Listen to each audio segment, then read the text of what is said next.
Hi everyone, how are you? This is Dr. Chavika. Welcome to my channel Krishna Institute of Law.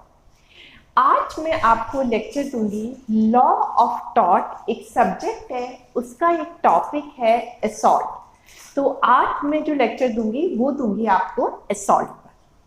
देखिए, किसी भी country के law का जो first duty होती है वो यही होती है कि वो अपने देश के सब व्यक्तियों की जो है सिक्योरिटी करे, किसी भी पर्सन को कोई भी पर्सन इंजरी ना पहुंचाए। अगर कोई इंजरी पहुंचाता है तो क्रिमिनल एक्ट में भी इसके लिए पनिशमेंट है और लॉ ऑफ टॉर्ट में भी इसके लिए पनिशमेंट है। तो लॉ ऑफ टॉर्ट में बहुत सारी पनिशमेंट बताई गई है अगर कोई जो है किसी भी व्यक्ति को जो है इंजरी पहुंचाता है। उसमें आपकी जो है एक तो आपका असॉल्ट भी हो सकता है और बैटरी भी हो सकती है। सबसे पहले हम आज डिस्कस करेंगे असॉल्ट। तो सबसे पहले मैं इसका बता रही हूँ असॉल्ट का मीनिंग क्या होता है। देखिए, दो पार्टी होती हैं, एक प्लेंटिफ हुआ और एक डिफेंडेंट हुआ। प्लेंटिफ कौन हुआ? जिसने केस डाला, और डिफेंडेंट कौन हुआ? जिसकी अगेंस्ट केस डाला हुआ है। तो दो पार्टी हो गई, एक प्लेंटिफ हुआ और एक डिफेंडेंट हुआ। अगर डिफेंडेंट कोई ऐसा काम करता है जिसकी वजह से जो प्लेंटिफ है उसके दिमाग में ये डर आ जाता है, ये रीजनेबल एप्रीहेंशन आ जाती है कि अब वो जो है he can commit the battery against me, तो माना जाता है कि डिफेंडेंट ने जो है असॉल्ट किया है प्लेंटिफ के ऊपर। अब मैंने आपको बताया कि अगर उसके मन में डर आ जाता है कि he can commit the battery, तो बैटरी का क्या मतलब है वो भी बता देती, क्योंकि तभी आपको समझ में आएगा।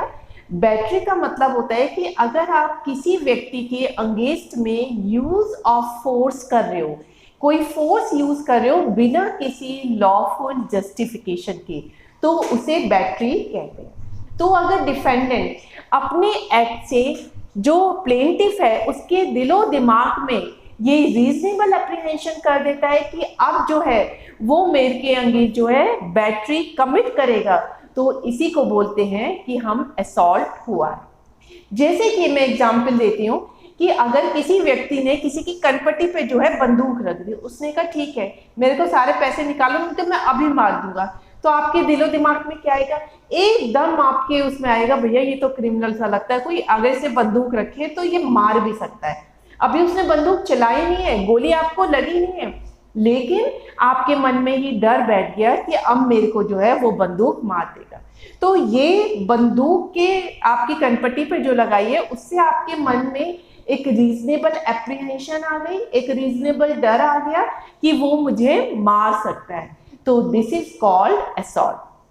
दूसरा एग्जाम्पल इसका हो सकता है, अगर आप जो है किसी को जो है मुट्ठी मारे कि मैं तेरे को मुक्के से ना अभी मार दूंगा, और वो गुस्से में आपको कर रहा है, तो आपको लगेगा भैया ये तो मार ही देगा।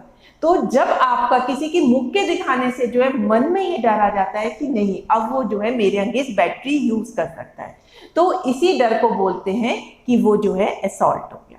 तो असॉल्ट में क्या होता है? एक गेस्चर होता है जो आप दूसरे को शो करते हो। अब कोई भी मटेरियल ऑब्जेक्ट उस गेस्चर में दूसरे पर्सन के कांटेक्ट में आती है, जैसे आपने किसी को मुक्का दिखाया, या आपने स्टिक दिखाई, मैं अभी तेरे को स्टिक से मारूंगा, या आपने किसी के ऊपर पानी फेंक दिया, या आपने किसी के ऊपर पत्थर फेंकने का गेस्चर किया, या आपने कहा मैं तेरे नीचे से टेबल निकाल लूंगा, ये तू बैठेगा तो मैं इसके नीचे से चेयर भी निकाल लूंगा। तो ये सब क्या होते हैं कि इनकी वजह से जो डिफेंडेंट है वो ये डर पैदा कर देता है प्लेंटिफ के मन पे कि मैं ये एक्चुअली में भी कर दूंगा, तो इसी को बोलते हैं असॉल्ट। अब मैं आपको बताऊंगी कि असॉल्ट के इंग्रेडिएंट कौन कौन से होते हैं। तो असॉल्ट के 3 इंग्रेडिएंट होते हैं। देखिए, सबसे पहला इंग्रेडिएंट क्या है कि there should be gesture. Gesture का मतलब होता है कोई भी चेष्टा होती है, जैसे आपने मुक्का दिखाया, तो ये क्या है? आप मुंह से नहीं बोल रहे हैं और आपने कुछ लिखा नहीं है, लेकिन आपने गेस्चर दिखाया, बॉडी का गेस्चर दिखाया, तो there must be some gesture. देखिए, खाली आपने शब्द बोले हैं, मियर वर्ड्स, और एक पैसिव कंडक्ट। पैसिव मीन्स आप चुपचाप कोई भी कंडक्ट कर रहे हैं जिससे दूसरे को फर्क नहीं पड़ता है, तो मियर वर्ड एंड पैसिव कंडक्ट अगर आप बोल रहे हो तो उससे असॉल्ट नहीं होता है। असॉल्ट तभी होता है जबकि आप कोई गेस्चर करते हैं। फॉर एग्जाम्पल आपका एक बहुत डेंजरस सा कुत्ता है, रॉटविलर है, ये जर्मन शेफर्ड है, आप उसे लेके जा रहे हो और एक आदमी आपके पास से निकल रहा होता है और आप उसे कहते हैं देख आज मैं तेरे को ना अपने कुत्ते से कटवाऊंगा, और धीरे धीरे आप उसकी जो मजल होती है, जो कुत्ते का फीता होता है, उसे आप ढीला करना शुरू कर देते हो।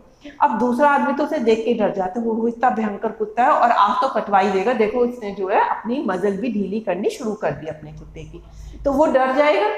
तो अब ये जो डर हो गया, आपने जो डॉगी की अपने मजल ढीली करना शुरू किया, उसी से उसके मन में डर हो गया जो प्लेंटिव था कि अब ये मुझे कटवा देगा। तो यहाँ पे माना जाएगा एक गेस्चर थी कि उसने डॉगी का मजल ढीला करना शुरू किया, तो इसको कहेंगे कि यहाँ पे जो है असॉल्ट है। सेम वे अगर आप किसी को चाकू दिखाते हो कि आज तो मैं तेरा गला काट ही दूंगा, तो अब आपने चाकू दिखाया, तो एक गेस्चर से आपने चाकू दिखाया, तो उससे दूसरे के मन में डर आया, भैया इसका कुछ नहीं पता, पागल बंदा ये आज मेरा गला काट भी सकता है, तो डर क्रिएट हो गया उसके चाकू दिखाने से, तो माना जाएगा यहाँ पे असॉल्ट है। अब मैंने आपको कहा था मियर वर्ड्स और पैसिव कंडक्ट असॉल्ट में नहीं आते। अब मैं इसके एग्जाम्पल भी दे देती हूँ। फॉर एग्जाम्पल आप अपने बिस्तर पे लेटे हुए हैं, लेटे लेटे आपका कोई फ्रेंड आता है, आप कहते मैं तेरे को मार दूंगा, आज तो मैं तेरे को मारूंगा, तो वो सिर्फ शब्द कह रहा है, ना वो कोई हाथ से मुक्का दिखा रहा है, ना कोई लाठी दिखा रहा है, ना कोई चाकू दिखा रहा है, सिर्फ वो बोल रहा है। तो मियर वर्ड्स को कभी भी आप असॉल्ट नहीं कह सकते। ऐसे ही मैंने बताया था पैसिव कंडक्ट भी कभी भी उसमें गेस्चर में नहीं आते हैं, तो ये भी असॉल्ट नहीं होते हैं। फॉर एग्जाम्पल आप किसी के दरवाजे पे खड़े हो जाते हैं, कोई और व्यक्ति आता है, तो आप कहते हैं भाई आज तो मैं आपको जो है अंदर नहीं आने दूंगा, तो ये क्या हुए, आपके सिर्फ पैसिव कंडक्ट हो गया। अब आप कोई वो तो कर नहीं रहे हो, उसे धमकी तो दे नहीं रहे हो कि मुक्का दिखा के दे रहे हो, या आपने अपने पास कोई ऐसी चीज रख रखी जिससे आप मार दोगे, आप तो सिंपल दरवाजे पे खड़े हो गए, आप कह रहे हो भाई आज आप अंदर एंट्री नहीं करोगे, तो ये क्या है प्लेंटिव का पैसिव कंडक्ट। तो पैसिव कंडक्ट जब होता है तब भी जो है हम उसे असॉल्ट नहीं मानते। तो अब आपको मेरे एग्जाम्पल से बिल्कुल क्लियर होगा कि असॉल्ट का सबसे पहला इंग्रेडिएंट क्या होता है कि आपने कोई ना कोई गेस्चर दिखाई। क्लियर हो गया। अब आपका सेकंड पॉइंट आता है, gesture create apprehension of force, कि जो आप गेस्चर दिखा रहे हो, एक तो आपने गेस्चर दिखा दी कि उसकी कनपट्टी पे बंदूक रख दिया या उसे चाकू दिखाया, ये तो आपने गेस्चर दिखा दी। अब ये गेस्चर का रीजन क्या है, ऐसे नहीं मजे मजे में आप दिखा रहे हो, आप उसे वो दिखा रहे हो देखो ये बंदूक ना ऐसे रखी जाती है, तो इससे कोई डर थोड़ी ना हो रहा है, आप तो मजे मजे में दिखा रहे हो। तो वो जो गेस्चर है उसकी मेन इंटेंशन होनी चाहिए कि वो प्लेंटिव के दिमाग में डर भर दे कि ये मेरे अंगेज जो है बैटरी को कमिट कर सकता है, तभी माना जाएगा कि ये जो है असॉल्ट की डेफिनेशन में। इसमें बड़ा फेमस केस हुआ था वेंकट सूर्य राव वर्सेस नंदपति का। कौन सा था? वेंकट सूर्य राव वर्सेस नंदीपति का। इसमें एक गांव का एक काफी अच्छा एग्रीकल्चरिस्ट होता है, लेकिन उसने क्या किया था, अपनी लैंड रेवेन्यू को पे नहीं किया था।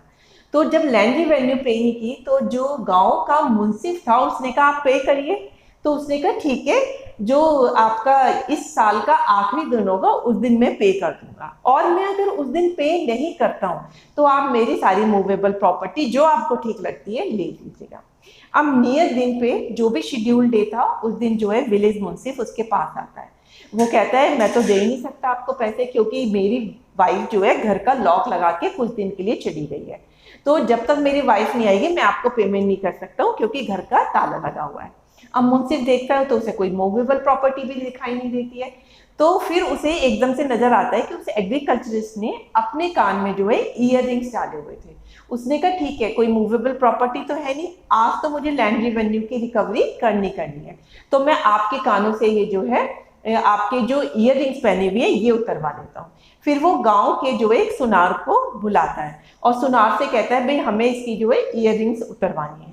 इसी बीच में क्या होता है, कोई आदमी वहां खड़ा होता है, वो किसी और से उधार लेके उस बंदे के सारे पैसे चुका देता है। विलेज मुंसिफ जो होता है उसके पैसे, उसे तो पैसे से मतलब था, वो पैसे लेके जो है चला जाता है। अब इसके बाद वो जो एग्रीकल्चरिस्ट है वो मुंसिफ के अंगेंस्ट टॉर्ट का केस डाल देता है कि इसने मेरे अंगेंस्ट असॉल्ट किया है। अब आप थोड़ा सा दिमाग लगा के बताइए कि इस केस में कोर्ट ने क्या डिसाइड किया होगा। केस मुंसिफ के फेवर में गया या उस एग्रीकल्चरिस्ट के फेवर में गया? तो आई थिंक कि आपने बिल्कुल ठीक सोचा है। तो कोर्ट ने डिसाइड किया कि यहाँ पे कोई असॉल्ट नहीं हुआ था। असॉल्ट क्यों नहीं हुआ? क्योंकि उसने, मुंसिफ ने कोई ऐसा गेस्चर तो किया ही नहीं जिससे उसके मन में डर पैदा हो जाता। उसने जो है कोई भी मटेरियल कॉन्टेक्ट ऐसा नहीं लेके आया। उसने तो सिर्फ सुनार को बुलाया था कि भाई इसकी बालियां जो है, जो इसने ईयर रिंग्स पहन रखी है, वो उतार लेंगे अगर इसने पैसे नहीं दिए। वो उतारते उससे पहले किसी और व्यक्ति ने उसे पे कर दिया। तो उसे ये तो पता था कि मेरी बालियां जा सकती हैं, और उसने खुद ही बोला था कि मेरी कोई भी मूवेबल प्रॉपर्टी लेके जा सकते हो। तो यहाँ पे मुंसिफ ने कोई भी गेस्चर नहीं किया, और उस गेस्चर की वजह से उसके दिल में कोई भी डर पैदा नहीं हुआ। तो यहाँ पे माना जाएगा कि कोई भी डर ही नहीं हुआ। जब डर नहीं है तो वो चीज जो है आपकी असॉल्ट भी नहीं है। तो क्लियर हो गया। यहाँ पे दो चीजें होनी बहुत जरूरी है। एक तो आपका क्या है, गेस्चर होना चाहिए। दूसरा क्या है कि इस गेस्चर की वजह से उसके मन में डर पैदा होना चाहिए। अब आपका थर्ड पॉइंट क्या आता है? There should be ability to do the harm.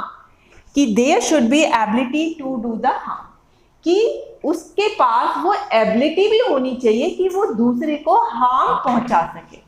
मतलब उसने गेस्चर भी कर ली, उसने दूसरे के मन में डर भी पैदा कर ले, लेकिन उसके खुद के पास भी तो एबिलिटी होनी चाहिए कि वो जो चीज डर के दिखा रहा है, डराने के लिए दिखा रहा है, उस पर वो एप्लीकेबल भी कर सके। तो उसके पास एबिलिटी भी होनी चाहिए। फॉर एग्जाम्पल, एक बंदा जो है 3 मंजिला इमारत पे बैठा हुआ है। नीचे से एक बंदा कहता है, देख मैं तेरे को ना ये वो मारूंगा, पत्थर मार दूंगा अगर तू जो है नीचे नहीं उतरा। अब पता है कि वो कितना भी ऊंचाई से जो है स्टोन मारेगा तो वो 3 मंजिला इमारत पे नहीं पहुंचेगा। तो यहाँ पे वो गेस्चर भी कर रहा है, डर पैदा करने की कोशिश भी कर रहा है, लेकिन उस पर एबिलिटी नहीं है क्योंकि वो पत्थर वहां पे जा ही नहीं सकता। या एक व्यक्ति जो है 10 फीट की दूरी पे खड़ा हुआ है और आप उसे एक लाठी लेके कहते, देख मैं तेरे को लाठी से मारूंगा, मैं लाठी जोर से फेंकूंगा। अब वो लाठी जो है 10 फीट तक जा ही नहीं सकती थी। तो माना गया कि यहाँ पे उसने गेस्चर तो कर रहा है, डर पैदा करने की कोशिश भी कर रहा है, लेकिन उस पर इतनी एबिलिटी नहीं है कि वो काम कर सके। तो इसलिए थर्ड इंग्रेडिएंट ये भी जरूरी है कि उसके पास एबिलिटी भी होनी चाहिए। इसमें भी एक बड़ा फेमस केस हुआ था। नाम क्या था? स्टेफन वर्सेस मेयर्स का केस। कौन सा केस था? स्टेफन वर्सेस मेयर्स का। इसमें केस में क्या हुआ, एक चर्च था, उस चर्च की मैनेजिंग कमेटी की मीटिंग चल रही थी। ठीक है, चर्च की मैनेजिंग कमेटी की मीटिंग चल रही थी। अब इस मीटिंग में एक चेयरमैन था और लोग बाग बैठे हुए थे। अब ये जो था, एक इसमें यहाँ पे डिफेंडेंट था, वो चेयरमैन से थोड़ी सी दूर पे बैठा हुआ था। अब वो डिफेंडेंट पूरी मीटिंग में बहुत ही चिल्ला रहा था और बहुत ही मिसबिहेव कर रहा था। तो सब लोगों ने एक मोशन पास किया, भाई इस पर्सन को जो है यहाँ से मीटिंग से बाहर निकाल देते क्योंकि मीटिंग को अच्छे से चलाने नहीं ले जा रहा। ये सुनते ही वो बंदा जो है आग बबूला हो जाता है और वो मुक्का बांध के चेयरमैन की तरफ दौड़ा चला जाता है कि आज तो मैं तुझे मार दूंगा और तुझे इस मीटिंग से निकालेंगे, तू कौन होता है मेरे को इस मीटिंग से निकालने वाला। तो बीच में ही लेकिन जो है और जो मेंबर्स होते हैं वो उसे रोक लेते हैं और उसे मीटिंग से बाहर कर देते हैं। अब वो जो है चेयरमैन था, उसके अगेंस्ट केस को जो है फाइल कर देता है कि इसने मेरे पे असॉल्ट किया है। अब आपके हिसाब से इसमें कोर्ट ने क्या डिसाइड किया होगा कि इसमें तीनों इंग्रेडिएंट है या नहीं है? आपको कोई भी केस डिसाइड करने से पहले ये देखना चाहिए कि उसमें गेस्चर भी है, उसमें एक आपका एप्रीहेंशन भी हो रहा है कि आपको डर लग रहा है, और उस बंदे के पास एबिलिटी भी है कि वो जो है उस एप्रीहेंशन को पैदा कर सके। तो यहाँ पे माना गया वो जो डिफेंडेंट था, जो मुक्का लेके दौड़ रहा था, अगर और मेंबर उसे नहीं रोकते तो वो उस मुक्के से चेयरमैन को मार देगा। तो इसका मतलब यहाँ पे उसके पास एबिलिटी थी कि वो असॉल्ट कर सकता था। तो इस केस में माना गया कि यहाँ पे असॉल्ट हुआ है और प्लेंटिफ जो है उसके अगेंस्ट लॉ ऑफ टॉर्ट के अंदर केस फाइल कर सकता है। तो आई थिंक कि आपको असॉल्ट का मीनिंग क्लियर हो गया और आपको उसके तीनों इंग्रेडिएंट भी हो गए। सबसे पहला क्या बताया था? गेस्चर होना चाहिए। सेकंड क्या होना चाहिए? एक रीजनेबल एप्रीहेंशन प्लेंटिफ के दिमाग में आनी चाहिए। थर्ड क्या है? जो डिफेंडेंट है उसके पास इतनी एबिलिटी भी होनी चाहिए कि वो एक्चुअली में उस गेस्चर्स को जो है बैटरी में कन्वर्ट भी कर सके। तो अगर ये तीनों आपके इंग्रेडिएंट है तो आपका असॉल्ट माना जाएगा। तो ये बहुत इंपॉर्टेंट टॉपिक है। जनरली एग्जाम में असॉल्ट के ऊपर एक शॉर्ट नोट जरूर पूछते हैं। तो आप इसका पहले एग्जाम्पल से शुरू करेंगे, फिर आप इसका मीनिंग बताते हुए 3-4 और एग्जाम्पल डालेंगे, फिर आप इसकी इंग्रेडिएंट बताएंगे और मैंने आपको लीडिंग केस भी बताया। तो आपको लीडिंग केस और एग्जाम्पल जरूर लिखने हैं, तभी पता चलता है कि आपकी कंसेप्चुअल नॉलेज बहुत अच्छी है और एग्जामिनर आपको बहुत अच्छे मार्क्स अवॉर्ड करता है। तो that's all for today lecture. अगर आपको मेरा लेक्चर पसंद आया तो शेयर और लाइक करने में कोई कंजूसी नहीं होनी चाहिए। अगर आपने मेरा चैनल सब्सक्राइब नहीं किया तो प्लीज़ इसे सब्सक्राइब करिए और जो बेल बटन है उसे हिट करिए। तो that's all for today lecture. Thank you very much.